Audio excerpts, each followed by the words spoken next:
This podcast is sponsored by nobody. Hey dudes, welcome to Splat from the Past, the only 80s themed horror and sci-fi show where things can get totally radical. Now today, I will be welcoming Howard Busgang. I've been wanting to talk to this guy forever. He is a Canadian stand-up comedian, comedy writer for sitcoms, producer for sitcoms, and he's the killer in Terror Train, celebrating its 45th anniversary, one of the great 80s slasher movies. And I've never, aside from Ray Sager, I've never been able to get anybody else from that movie on here. And it's going to be great to have him on. He was also in The Funny Farm. I've talked to like 4 people from that movie so far. He was Mr. Big Money in Rush's The Big Money music video. He was the medic trying to wake up Rick Moranis, who was dead in Head Office. He was the B-boy, one of the B-boys in Killer Party, another horror classic. He was in A Man Called Sarge, where he played Steinmetz and stuff, and he was a writer on Boy Meets World, and he produced a bunch of shows I never really watched, like The Closer and Grown Ups. The Blobheads is a cartoon that he created, and it's going to be a great talk today. This is Monday, December 15th that we're recording this, but I'm dropping this on New Year's Eve, Wednesday, December 31st, because I've been wanting this to be a New Year's Eve show forever, to have Howard Busgang on, to keep with the theme of Terror Train, because that movie takes place on New Year's Eve at a train costume party. And, you know, this is one of the last shows of the year when it drops. And it's going to be great to have him on today. So yeah, here is my interview with Howard Busgang.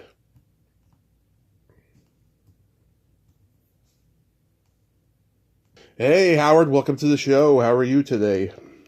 I'm good. How you doing? I am fantastic. I can't tell you what a great honor this is. I've been looking forward to this. Thank you so much for coming on today. Well, I appreciate that. So, going back in time, I was reading that you studied political science in college. Was that your trajectory in those days? That was the trajectory of a Jewish boy who wants to make his parents proud and is ashamed of doing anything else. Uh-huh. But yeah, that really wasn't in the cards. It just seemed like a logical thing to do because you can't really, show up and say, hey, I'm going to be a stand-up comic. I'm going to move to Hollywood. Yeah. I did poli-sci, but I was already, by the time I was in a couple of years ago, right? I was already doing stand-up in clubs, and that was clearly going to be my path, for better or for worse, at the time. Yeah, so did you always love comedy growing up? I did. I'm sure you've most of the comics you've talked to, right? It was just something that that was our passion, just watching how there weren't clubs when I grew up. There weren't comedy clubs. They didn't really exist, right? Right. Comics, I think, worked. I mean, I'm a little younger than like burlesque shows or music hall. I'm not quite there. Yeah. But I think comics were relegated to mostly strip clubs, and things like that, Yeah. back rooms. I grew up watching, television comics, things, tons of variety show comics. I loved the one-liners. I loved Jerry Lewis growing up. Oh, me too. Growing up. Yeah. I just love the ability of someone to make that crowd laugh. I just loved it. Yeah. Do you remember Wayne and Schuster? I love that. Partners. I just love that kind of comedy. And Yeah. I miss that. We don't have that anymore. I mean, no, it exists. I mean, you can tell me. I'm trying to remember the last team I saw. There's Tim and Eric, and that's probably about it. Yeah, it was so much fun to watch the personalities go at it. Yeah. Just a lot of fun. I miss that genre. Oh yeah. That we don't I Maybe grew that's something you can get into. I grew up loving Martin and Lewis and Cheech and Chong and Laurel and Hardy and all the comedy teams. Yeah, I was a big. The comedy team. There was a team 20 years ago. It seems like 30 years. So I was still working. Was it Mac and Jamie? Yep, Mac and Jamie. I've had them on. There was Jonathan Schmock and Jim Vallely. They were the Funny Boys. Yeah. Yeah, the Funny Boys. Yeah. Okay. So you started stand up in '79? Yeah, 79. Yeah. I was in college. Was it first at Yuck Yucks? Yeah, it was Yuck. There was no Yuck Yucks where I grew up in my house. So what happened was I was kind of dabbling in stand up for kind of youth groups. Mm-hmm. I was in Toronto and I just stumbled upon this club, Yuck Yucks, and it was like, yeah. Now I go, this is magic. But I remember I could go inside and walking into this dark room, nothing fancy, right? Dark room with a black wall, and it was, and and remember again, they didn't exist at that time. You know, they were in New York. Mm-hmm. Outcome scene at that time. So the first opportunity I can, myself and another a buddy of mine, Howard Nemitz, we drove to Toronto overnight, mm-hmm. and we appeared on the amateur night at Yuck Yucks, and it was, I mean, you know, it was life changing, you know, to be on stage and do it. Yeah. In a crowd of strangers. And who was around at that time? It was still, you know, are you familiar with the Canadian comedy scene at that time? Oh, yeah. I know, like, Marla Lukovsky. Yeah, Marla was there, and Larry Horowitz was there. Wayne Fleming? Wayne Fleming was there. That's correct.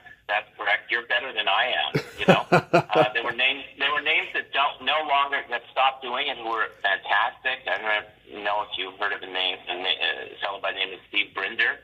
Oh, yeah. Yeah. Okay. I'm very impressed. Look at you.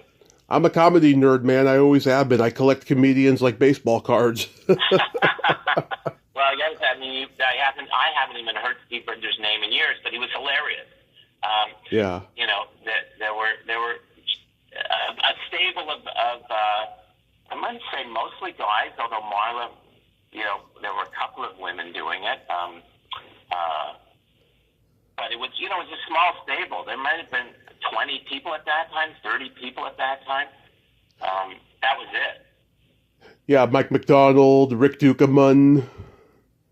Yeah, Dukeman, I wasn't there when I was there. I think he started in Vancouver. Yeah, and yeah, just a little bit after that. He was so crass and hilarious on stage, you know. Yeah, Mike was what I'd call a phenom, you know, mm-hmm. with a kind of thing where when he appeared, everybody showed up to watch, you know. Or sometimes we even traveled. We started in Ottawa. We would travel to watch him.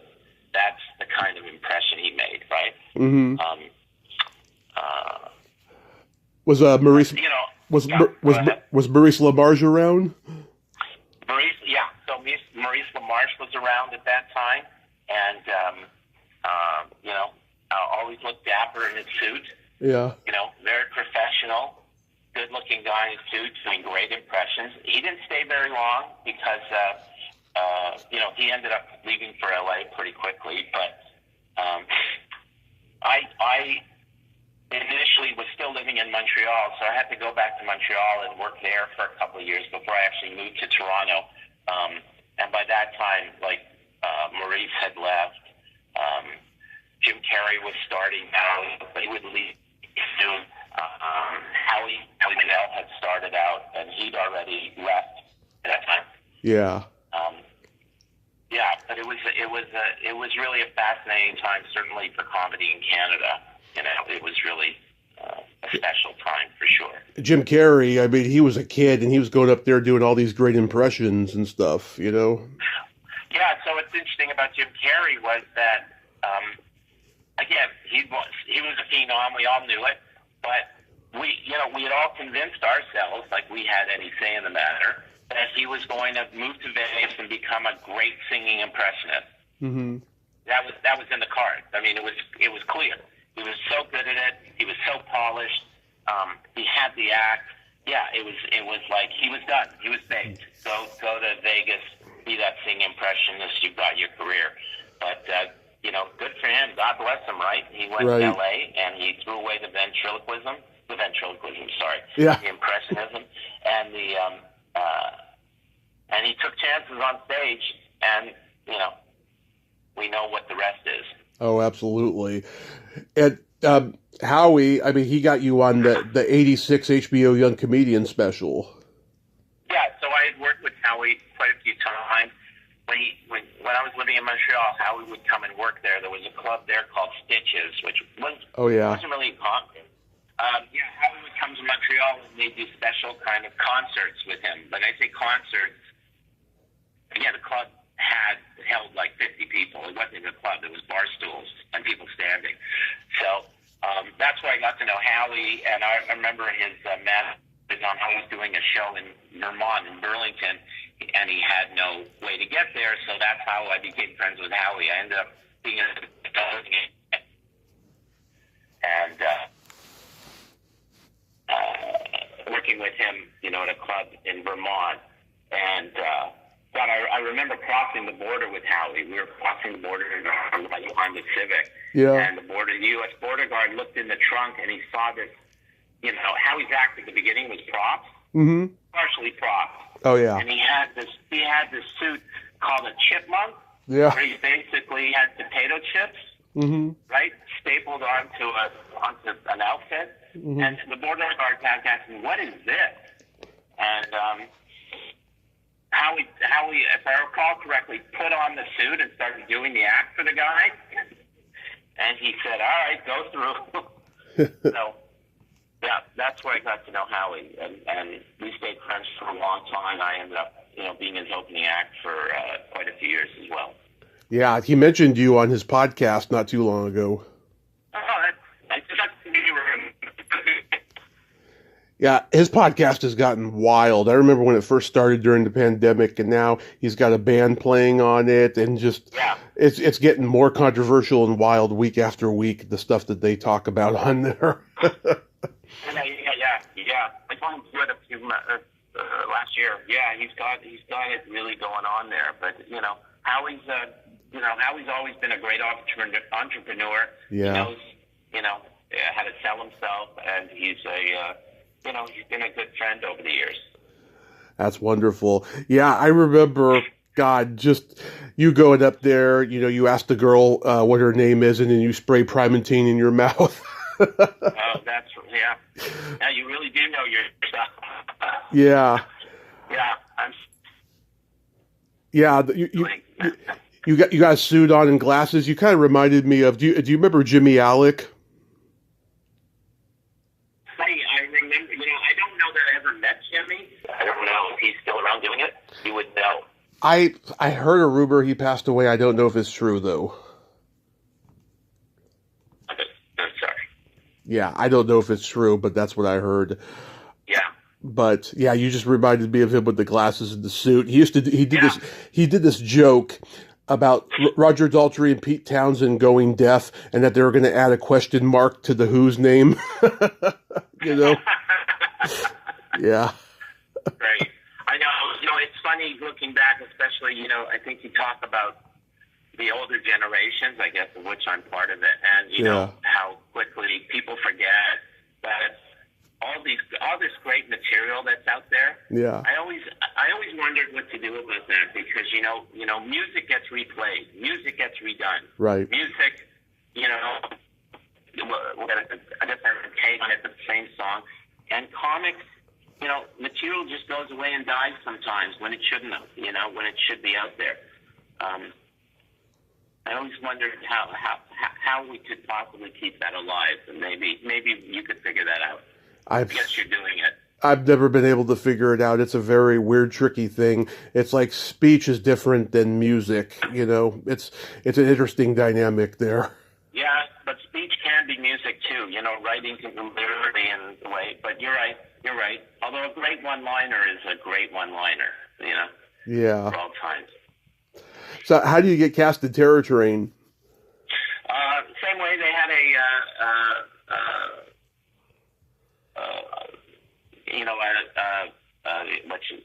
they came to see the comics at the club. This was in Montreal again before I moved back to Toronto. By that time, there was actually a Yuck Yuck in Montreal, so I was able to stay in Montreal for a couple of years before it closed. And they did an sort of casting at the club, and they were looking for the guy to play the wry, one-liner comic funny guy, and I guess I fit that role. Again, for me, that was a big deal, right? You're going from being a guy in political science, suddenly I'm doing a film with Jamie Lee Curtis, so that was very cool at the time, you know. Yeah, she was coming off Halloween, and I don't know if she had done Prom Night yet, but I do know she had to go up to Canada twice to do slasher movies, and it's funny because L.A. had so many Halloween ripoffs at that time. That's right, I know. Yeah, no, she came up. That's right, and it was directed by Roger Spottiswoode, who would I think go on to do a James Bond movie. Yeah. So it had he was quite well known. And it was actually, for a slasher movie of the 80s, really well done. It is, and I mean, it's professionally done. It's a 20th Century Fox movie, and, it comes out like probably right after Friday the 13th, and then that really spins the slasher genre out of control with so many ripoffs of that movie too, and... Yeah, let's see. I talked to the assistant director, Ray Sager. Do you have any memory of him? Ray, I got to know. I didn't know him on that set too much because, it's I was so excited about doing the movie, and, it's like, oh, my God, I'm in the movie. But the harsh reality was that they filmed it outside in December in, Montreal, outside in the cold outside. Mm-hmm. And my scenes were literally the last scenes of the movie that were shot. Wow. It's in the opening of the movie. Wow. So everybody had partied and had fun. By that time I came around, Mr. New Guy, hey, how's everyone? They're all, seriously, we can't wait to get out of here. So that part was like, I didn't get the full experience. Mm-hmm. I would have loved to have gone. But that being said, I mean, everyone was really gracious. It was still fun to be doing it. But we were shooting literally in like minus 30 degrees outside at night, and it's not really your Mexican holiday film or something. It was pretty harsh, but I got it was still, for me at the time, it was like, oh, who doesn't want to do more of this, right? Yeah. Yeah, Sager's a weird guy. I asked him maybe 4 questions in 75 minutes. He's a talker. Oh, is it? Right. So I got to know him years later. I did a show called Working the Angles, a TV series out of Toronto. Mm-hmm. And Sager was the line producer. So I got to know him a bit then. And, he was... I actually enjoy Ray, and I really enjoy Ray. I haven't seen him in years, but he was actually an enjoyable guy to be around. A lot of stories. Yeah. What was Ben Johnson like?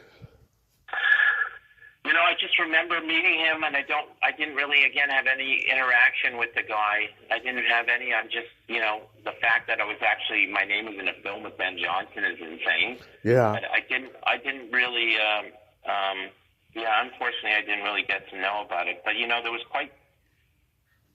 there was quite the cast in that movie. There's Hart Bachner. There's Vanity in like the first thing she probably ever did. That's right. Vanity. came at the end of the film. But Hart, actually, I hung out with a little bit, and when I went to L.A., hung out with Hart. Really sweet guy. I wouldn't mind. Actually, I'd love to see him again. Very sweet. Very sweet guy. He's so good at playing unlikable guys, though. Well, that's what I was going to say. He's such a dick on screen. Yeah. Remember, he was in, oh my God. What was Die Hard. Die Hard's probably the movie he's mostly known for. Right, Die Hard. I mean, he's not the bad guy in Die Hard, but he's kind of the weasel. The weasel, yeah. Yeah. A really nice guy, and the magician was in that. David Copperfield. Yeah, David Copperfield's in it. Yeah, Sandy Curry. God, she was a hottie. Sandy Curry, who I think has passed away. Yeah. Joy Bushell. I tried to get in touch with her. You know them all. That's right. Yeah. Was it all a real train, or was it a soundstage? No, it was a train. That's why we shot outside, on a train outside. Mm-hmm. I just remember freezing. I mean, it's absolutely. I mean, literally, they shot right up to Christmas Day in Montreal. So wow. Freezing, and then I got to do some reshoots. It was just me after, because they didn't have enough. They didn't have a good enough shot. Because I don't want to give anything away, but I think it's pretty much known. I was the first one to die in that film. The train runs me over, and they didn't have a shot of me getting run over by the train, so they brought me to Vermont a few months later, found a train, and had me die again in Vermont. So I get to die twice. That Groucho disguise, oh my God, on the poster, it doesn't even look like Groucho, it looks like Eric Griffin. Yeah, right, exactly. Yeah. Exactly. That scene when Sherwood is taunting you in the hallway, and that Groucho face is just priceless, because it's like, keep laughing, you're going to die in a moment. I wish I had that Groucho face. I have the glasses, and I think I have the jacket. Yeah. But I wouldn't mind the Groucho face. Yeah. I like it when you got the doll, and you're like, just my luck, she's a lesbian. Right, yeah. I appreciate that. Thank you. Yeah, Yeah, there's so much... show business. Yeah, there's so much irony, too, because... Jamie Lee did Trading Places, where she's on a train on a New Year's Eve costume party, and that, Oh, right. Yeah. Yeah, that's great. Any kills stand out to you? Any what? Any kills in the movie that stand out to you? Like in terms of doing it, or favorites? I'm trying. Let me think. There was. Let's try to remember. Bring me up to speed on some of them, because it's been a while. They've done remakes. They just did a remake of it. Do you know that? Yeah, but I'm a purist of the original. I don't really see the remakes anymore, because I'm literally always disappointed by them. Always. Excuse me. Like there's Sherwood, I mean, he gets his head bashed into the mirror. There's that. There's I'm trying to remember. There's like I'm trying to remember who else.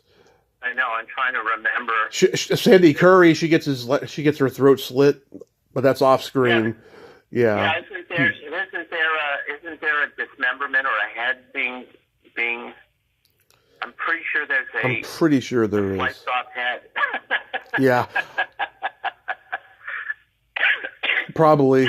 Yeah, but but Sherwood, he gets his head bashed into the mirror. I remember that. Oh, that's funny. Yeah. Yeah. And Spottiswood, oh my God, he was married to Jack Palance's daughter at the time. Oh, really? I did not know that. Yeah, I'm surprised. Palance was in a couple slasher movies in the early 80s. I'm surprised he didn't play Ben Johnson's role, Oh, that's funny. Yeah, but I mean, the fact that they got Ben Johnson to do it, that's really incredible. I think Spottiswood was, you can remind me, but the director of photography of that movie, I'm going to actually try and look it up because he was really famous. Yeah, I'm going to look it up too because... The DOP was, here, I've got it here. There was John Alcott was the cinematographer. Yeah. John Alcott. British. Yeah. Really well, I'm going to bring him up here. That's right. He only did things like, Clockwork Orange, Barry Lyndon. I mean, little things like that. All the Kubrick, Shining, stuff. Yeah. Yeah. So, yeah. Yeah. Isn't that interesting, eh? It is. I've talked to, let's see, you're my fourth person from the Funny Farm. I've talked to Miles and Derek and Jack Blum. What were your memories of making it? Well, there were a bunch of memories. First of all, everybody wanted to be in that film, right? Because it was comics, so everybody wanted to be in that film. At that time. So, it was, I'm trying to remember his name, the writer, Ron Clark, right? Ron Clark, him and Peter Ackroyd, Dan's brother. Yes, right. But Peter didn't write the film. Mm-hmm. Ron Clark wrote it, right? He co-wrote it with Howie and Peter Ackroyd. They got writing credits. Oh, did they get writing credits? Really? Yeah. Okay, that's interesting. I did not know that. Okay, so Ron again did a showcase where we, and I got cast as the writer. Mm-hmm. But I remember the one thing that happened. I was doing a play at the time. I've never done a professional play, but I was cast in a play, and there was a problem with the dates. Like, you can imagine showbiz, like you're waiting around your whole life for things to happen, and you have two things at the same time. Yeah. And there was a problem with the shooting schedule, and I asked.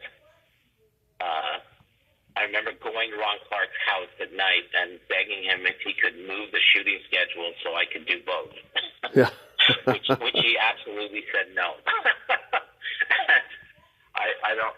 I actually don't remember. I know it, and then going to the play and say, do you mind if I miss a day? And they said no. Now, somehow we made it work. I think they ended up shooting at night after the play was done that day. Mm-hmm. But I've never had so much stress in my life. A young guy, chance to do, I'm doing a play, I'm doing a movie, and I've got to choose between the two of them, or they're both going to sue me. Mm-hmm. I just remember I've never been that stressed in my life. I can imagine. But the shooting of it, I mean, you can argue it's not. The film didn't really work out that well. I don't think the film is. No, it's a typical New World movie from that time. Yeah, it's not very strong, but. Of course, the problem with sometimes with those films, it's so much fun making it, but it doesn't play on the screen. Yeah. But, all my buddies were hanging out, we're shooting, we're being comics, we're playing comics. We shot some scenes in Vegas.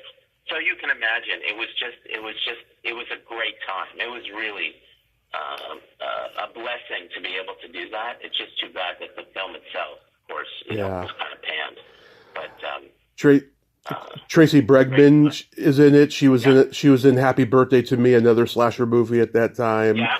Eileen Brennan. She's the Mitzi Shore of the movie. I know Eileen Brennan, amazing, right? Yeah, always. Amazing.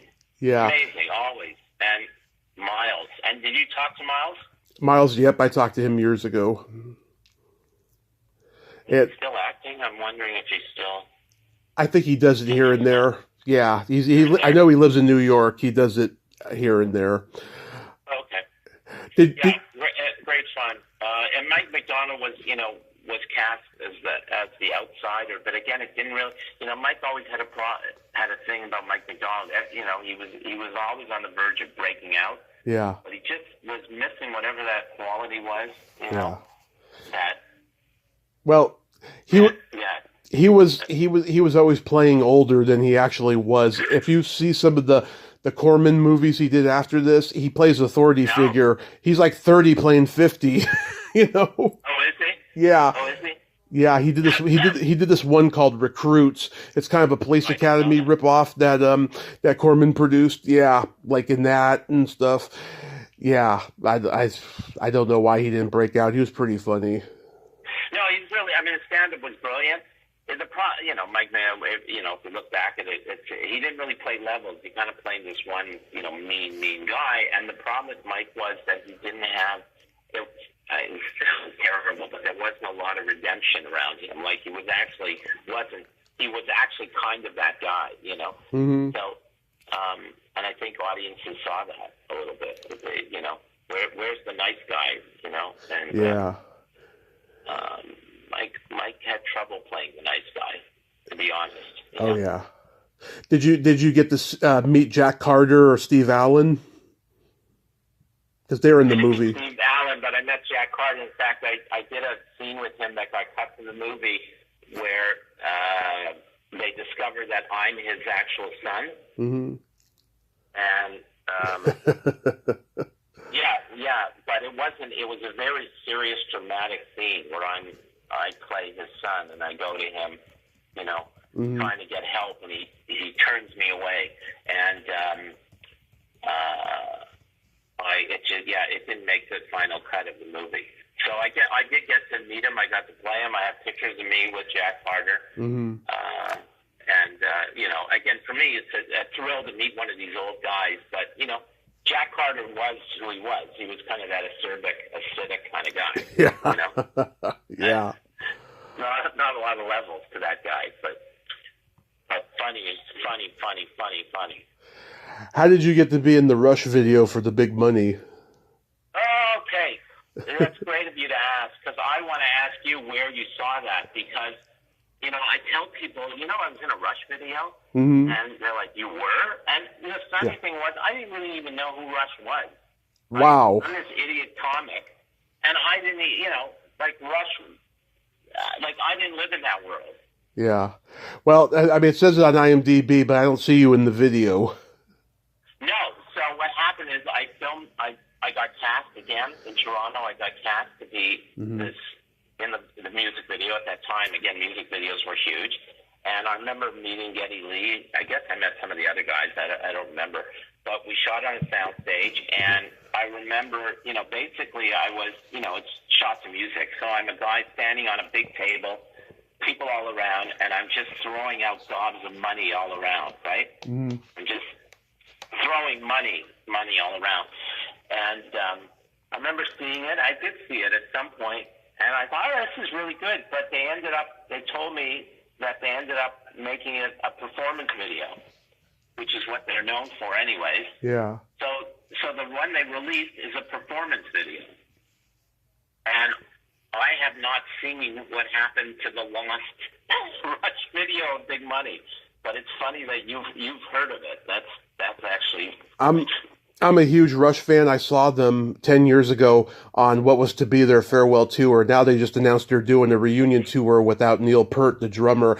And I'm just like, damn it. I mean, they should have just went out with that, because when I saw them in 10 years ago, they were fantastic. They did like 35 songs in 3 hours. They had spinning laundry cycles on stage. They had a big screen, and you see Eugene Levy bringing them out for the encore, and you see Jerry Stiller wearing a Heidi wig. It was so funny. Oh, that's amazing. It was a great show, and they should have left it that way. I don't know why they're doing this reunion tour unless they need money really, really bad. No, I think that I've actually and the reason I'm getting kind of kicked at you mentioning the Rush video is because I've actually become a Rush fan. Yeah. And I've been listening to the interviews and him talking about it, and I think it's basically, listen, Neil died. The guys are probably in their mid-60s now. Like 72, I would say. Or 72. They're still rock and rollers, and I think they miss it.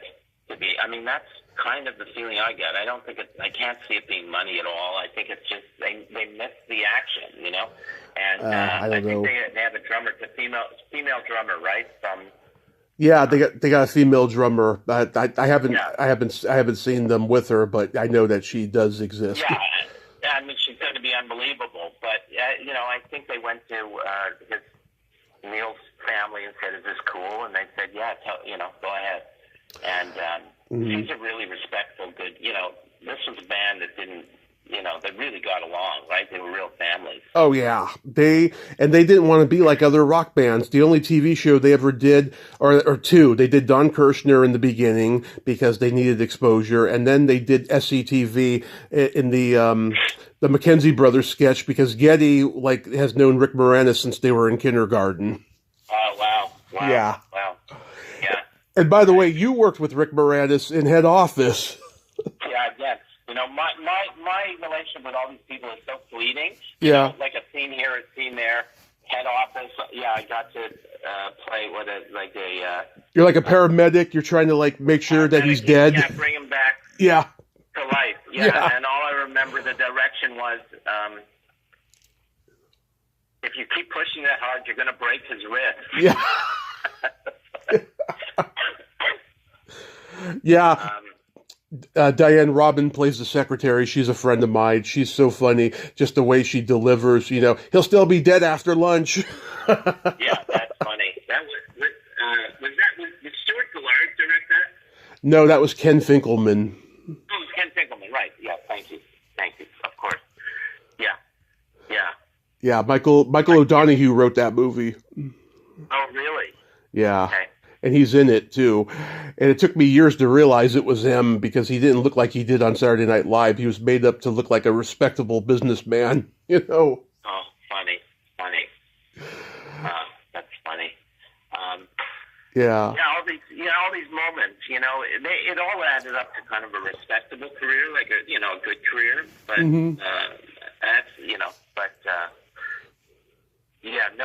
not the breakout that, some of us we'd all kind of envisioned, but yeah, it was I got to live my dream, I suppose. How was working on Killer Party? Oh, Killer Party. Well, you talk about death. That's how I look at these things and how I died. Again, a lot of fun. Everybody wants to do slasher movies because it's all about how you die at the end. Yeah. And that was so much, again, great fun. And that one I got it. Let's see, Terror Train. Obviously, the train runs me over. In Killer Party, I got a harpoon up my ass through my head. So, who doesn't want that? Yeah. Yeah. Yeah. That was a lot of fun to work on. William Fruitt. Oh, he's an underrated Canadian horror filmmaker. Yeah, he was underrated, but and interesting. He was married to. I don't know if he's still alive, but his wife. I could look that up, but if you remember, I want to make sure I know this before I say it. But William Fruitt, he's still alive. Oh yeah, he's still alive. 92 years old. God bless. Yeah. Doesn't say who his wife is though. Oh, I'll tell you if I'm pretty sure he's married to. I've got to look up her name. She was a casting agent or an casting agent in Toronto who's in A Christmas Story and plays the teacher. Oh, Teddy Moore. I've had her on. I didn't realize that they were married. I'm pretty sure. What's her name? Teddy Moore. Tedde. Well, let me check that. Hold on. Oh, she's a force of nature. I loved having her on. You said Miss Shields. Maybe I'm wrong. Yeah, that's Miss Shields. Teddy Moore. Yeah. I'm pretty sure they were married. Mm-hmm. I'd have to check. Okay. Great. Yeah. Teddy Moore. Okay. I believe that. How was Making a Man Called Sarge? Oh. I just saw Stuart Gillard a couple of months ago. Mm-hmm. He's still talking about doing a sequel. That's the best part of A Man Called Sarge was that the best and worst part. No, the best part is that I got to play Hitler. Steinmetz. Yeah, exactly. So I got to play a Jewish guy playing Hitler, shooting exteriors in Israel. Mm-hmm. So you figure that one out, you know. I remember, you know, when we came up with the idea for the scene, your character's going to play Hitler, and kind of ad-libbed the whole thing, you know, the Heil me, you know, the Nazi. We're shooting exteriors in Israel, and I'm sure you know, in Israel there's a lot of soldiers that are walking around with guns, hitchhiking, people walking around. They're looking at this. They are not amused. Like, what the fuck is going on here? Yeah. But the crew was lining up for photographs with me. Mm-hmm. They just loved it. I had photographs. They took photographs of every one of them with Hitler outside. So it was surreal. It was crazy. It was wonderful. You know. Again, you're working with you know, actors, but there were other comics on the shoot, mm-hmm. And we had. I've talked to Gary Kroger. He's a great guy. Gary's a great guy. Mark Singer was a great guy. All the Brits were great guys. There was Andy Greenhall, I think Michael Mears. They were all great guys. Bobby DeChico. Jennifer Runyon, she's a sweetheart. Oh, Jennifer Runyon, yeah. And you know, and interestingly enough, Bruce Jenner. Oh yeah, he's in it. Yep. Also sweet, very nice, and yeah, sweet guy. Gretchen German, she steals the movie. I was supposed to talk to her at some point, then she started ghosting me, sadly. Oh, okay. Yeah, I don't know. Again, you know, it's funny how people, you know, show business is a cruel mistress. I'm sure you kind of got to know that, you know? Oh, yeah. So I did stand up for 10 years in San Francisco. I can tell you it's a cruel business. Yeah, it really is. You know, everybody wants to be in show business, but it's a cruel business, and it's tough. And you know, look. I tell people I lived in LA for 30 years, and I had a really good 15-year career in LA, you know, in 30. So for me, that signifies, you know, what it's like, you know. Mm-hmm. And you know, if you're lucky, if you're in the 1% of 1%, and that's really what it is. That you break out, amazing. But you know, for most people, it's waiting, and it's, you know, when's it going to be my time? Very tough business. Right. But you know, I'm sure you're glad you were in it and did what you did, right? I'm glad I was in it and did what I did. Yep. And yeah, but you know, at a certain point, you know, and I'm still in it, but it doesn't call me the same way. I do call it. I wrote a pilot for a show recently where I actually had the show business as my mistress in the show. That was trying to get me back. It's like the old girlfriend who wants you to come back. Yeah. Tells you that this time it's going to be different. Yeah. Right. And then when you show up, she's drunk and she wants to borrow $50 from you. Yeah. Yeah. That's a great metaphor. Fun. Yeah. That's show business to me. That's a great metaphor. So what got you into writing for sitcoms and producing? Yeah, so, you know, I've done stand-up brought me to L.A. I came to L.A. stand-up. I did the Young Comedian Special, HBO Young Comedian Special. You know, I was working a lot. You know, I don't know if I had to eat, but, you know, I wanted to be on a sitcom like everybody else. But at a certain point, I remember doing a showcase, and somebody from ABC saw me and said, you know, you'd make a really good writer. And that's kind of what did it. I started, I teamed with another comic friend of mine, Mark Levin, who had Stars Right, and we said, let's try writing our way, you know, write some Splat. And, you know, somehow lightning struck, and we got hired. I remember, we got hired by Danny Jacobson, who was doing was doing 2 shows, the producer. So Right. he had read our material and said, come in to meet me. Mm-hmm. And he had written 2 series that year. One was called Mad About You. Oh, yeah. Yeah. And the other one was called Good Advice. Oh, yeah. And he said, I've got a choice of, I'm not sure which show to put you on here, because I've got 2 of them going. I'm going to hire you. And Good Advice was Shelley Long's return to TV after Cheers. After her movie career burnt out, yeah. Yeah, but she was coming back. So this is a big deal. And he goes, you know what? I'm going to put you on Good Advice. Okay. Now, if he had put me on, Rutman on Mad About You, we would have added a whole different trajectory to our careers, right? Yeah. Would have been on a hit sitcom, an adult-themed sitcom, a 9 o'clock sitcom. We've been on for 7, 8, 9 years. I mean, a different trajectory. It puts us on Good Advice.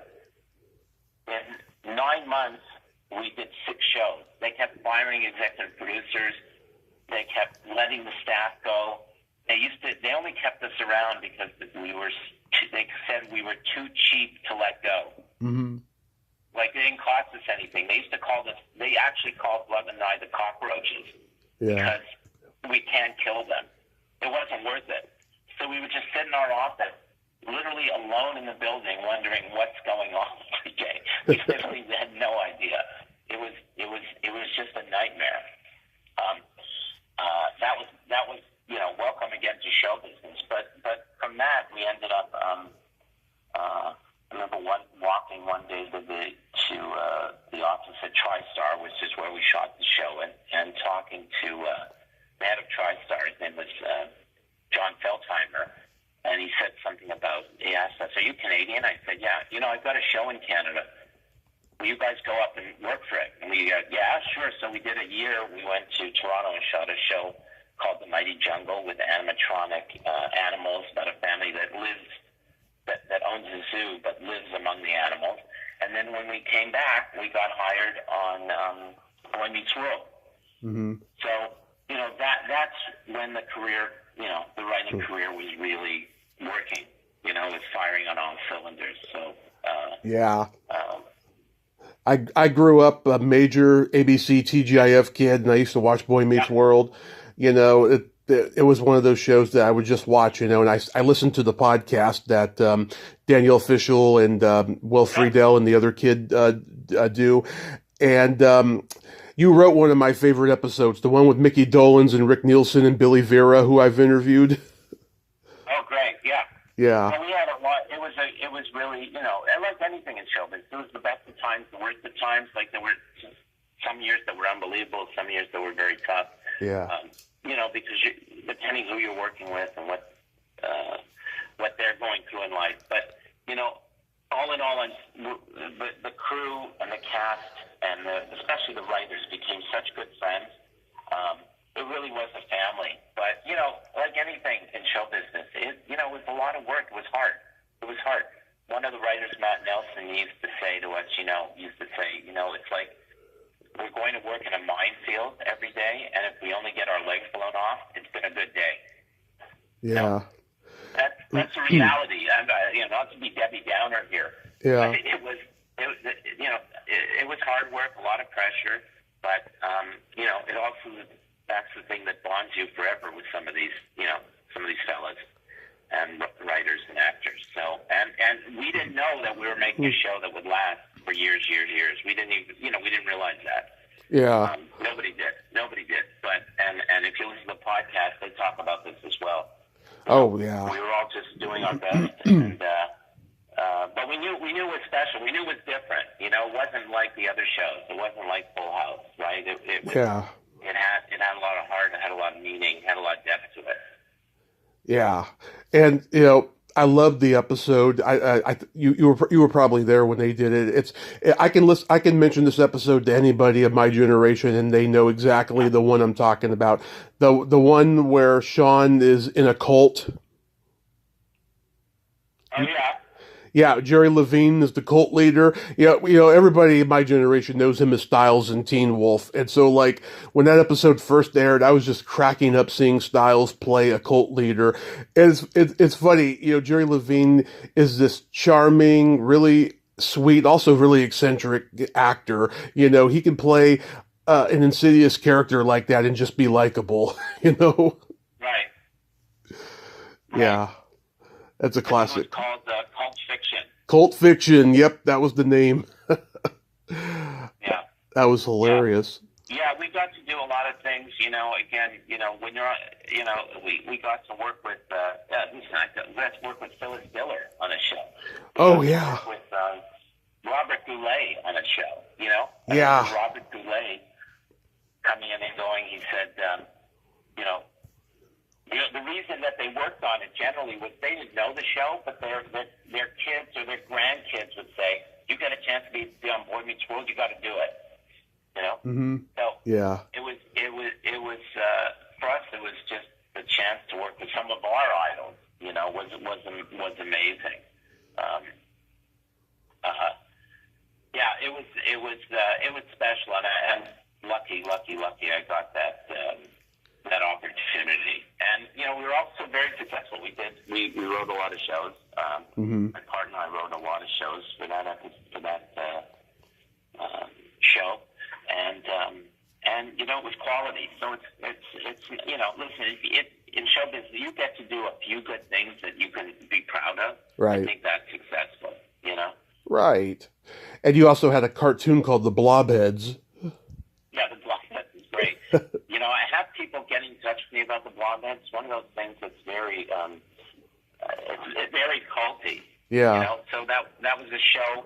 That was a CGI show that was created from a bunch of books called The Blobheads about these aliens that come up through the portal of the universe. The portal is the toilet in a house on Earth. Yeah. And they're there because the emperor of the universe is the baby that lives in that house. So, we only got to, I think we did a lot of episodes, 26 episodes, but it was only one season. But the fun part for me, again, was because nobody knew anything about these blobheads. I wrote them like they were old shoes. I wrote I gave them a lot of Yiddish. Yeah. They would say a lot of Yiddish. They would have expressions, talk about how their backs hurt. I had free reign to do anything I wanted. So again, a lot of fun. And I have people now get hold of me and want to know more about the Blobhead. So it became a little bit of a cult thing. But again, if you look at it, the CGI was rudimentary, right, compared to what you could do today for no money. Yeah. I haven't had the pleasure of seeing it, but I'll definitely check it out at some point. Oh, cool. Yeah. So do you still own that deli, Buzzy's? Yeah. So that's when I came up here and moved to BC. I need at a certain point to get out of LA. Or I wanted to get out of LA. My wife wanted to go, so we came up and moved to an island called Salt Spring Island, off the coast of near Victoria. And we said, I grew up in Montreal. I'm a Jewish comic from Montreal. I grew up in Delhi. Yeah. And I started making smoked meat in Montreal, and for fun. I mean, in LA, I started making it for fun because I couldn't get Montreal smoked meat. So when we came up here, my wife said, we saw a tiny little shop, and my wife said, why don't you open up a smoked meat Jewish deli here, and if it doesn't work, you'll have an office to write in. So, so we did that, and we're 9 years later, we're still here. We're like, we're too small to fail. And we've become a little bit of we've become a destination. If you come to Salt Spring, you got to go to Buzzy's.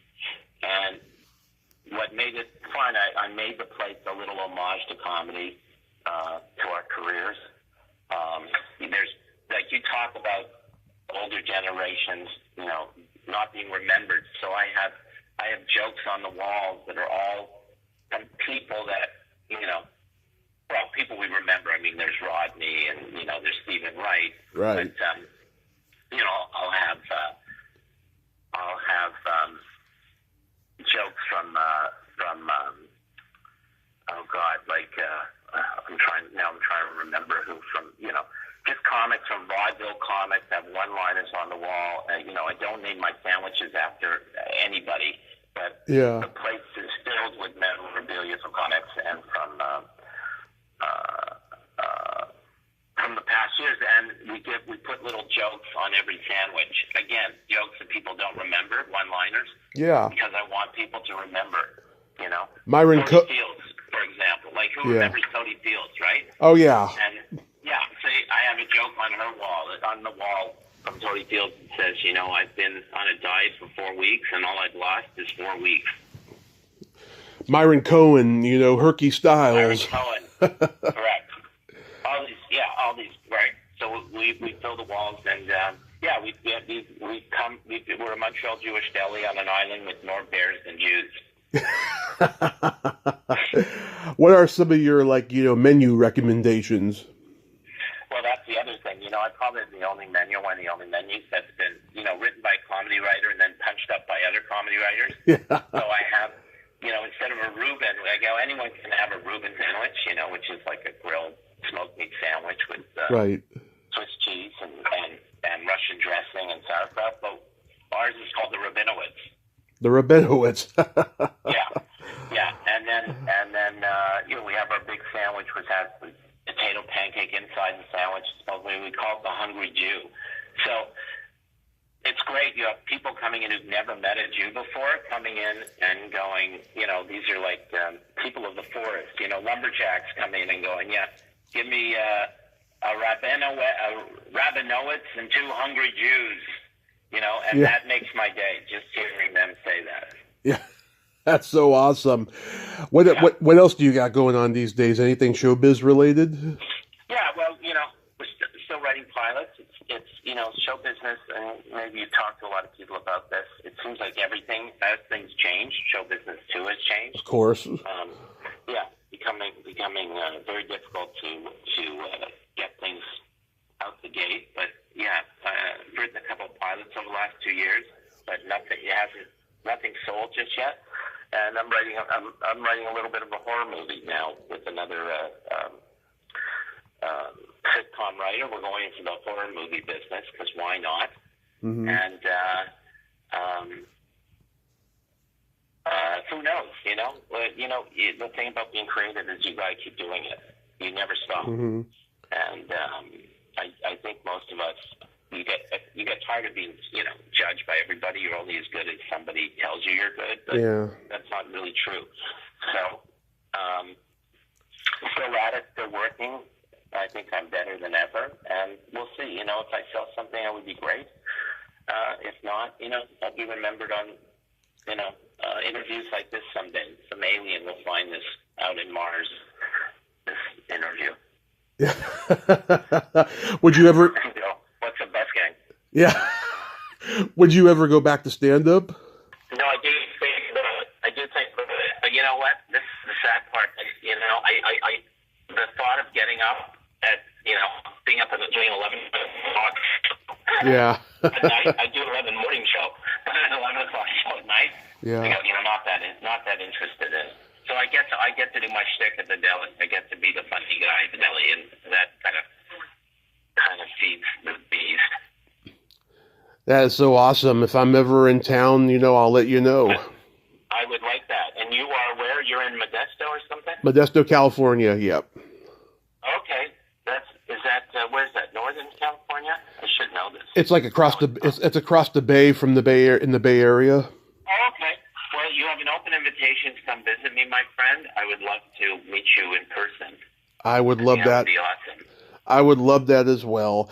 And until then, I thank you so much, Howard, for coming on. I hope you have thank you. I hope you have a Merry Christmas, a Happy New Year, and be safe out there. You too, and you're doing good work by interviewing, I really respect what you're doing, and I appreciate it so much. Oh, I appreciate that. Thank you so much. You have a great day. Take care. Bye. Bye-bye. Well, there you have it. Howard Busgang. Ain't he a cool dude? Oh my God. I enjoyed that conversation. Great stories, great humor, everything. He was fantastic. And great memories of making those horror movies. You know, you can't hear that from a lot of people who have done low budget horror movies, but he had great experiences. And that was a great experience talking to him. He was fantastic. Well, until next time, this is Tommy Throwback Kovac saying there's no shame in living in the past because the present sucks. Later, dudes. Happy New Year.